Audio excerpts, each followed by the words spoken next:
Hey folks, it's me, Michael Bach, your diversity dude, and this is Monday Morning Musings. Hey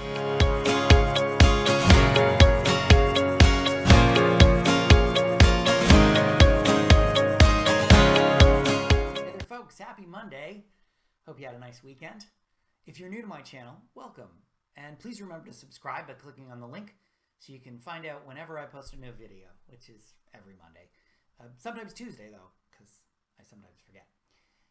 I wanted to talk about an issue this week which is kind of blown up, and I was going to talk about it anyway, but then I read this article in the Globe and Mail last week that just made my blood boil, and I needed to talk about it.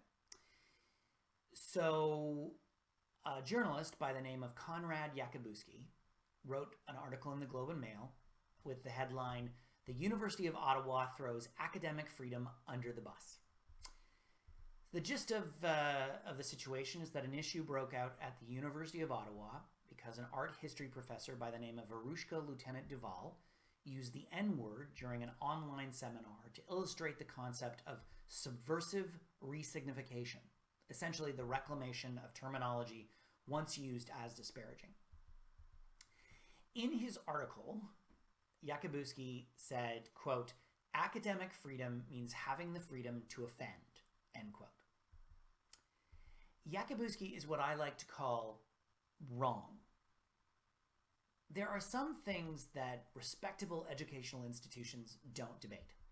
The Holocaust, for example, and other genocides, slavery, and that the N-word is an offensive term that is never to pass the lips of a person that isn't themselves black. As Yakubowski points out, the N-word is used in rap music and in other mediums by black people. There are lots of other terms that we no longer use in academic and other situations, none of which I will say now, and the N-word is no exception.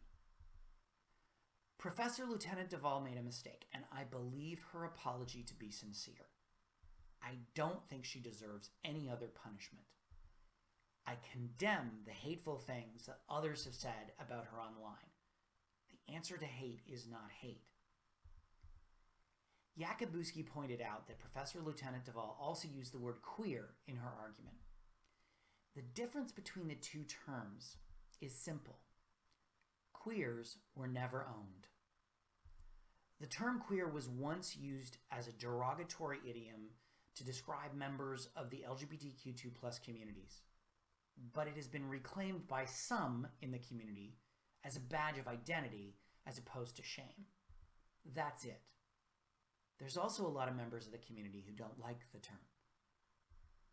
We cannot and will never escape the history of slavery and the oppression experienced by Black Afro-Caribbean people, which is where the N-word stems from. That oppression still exists today.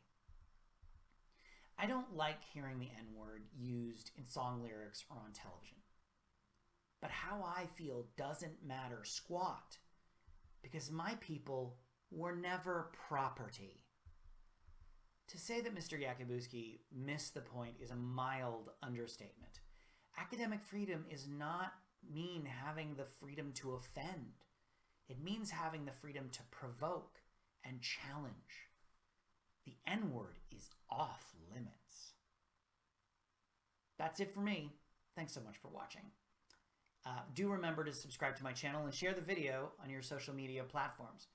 Remember to connect with me on social media. I am at DiversityDudeMB. And remember to connect with CCDI. They're at CCDI Social. Also, if you haven't checked out my book, Birds of All Feathers, Doing Diversity and Inclusion Right, it is a best-selling book, I might add. You can get it wherever you get books, or you can go to michaelbach.com and click on the books to find out where you can get it. Thanks so much for watching. Have a fantastic week, and I'll see you next week for another episode of Monday Morning Musings. Bye.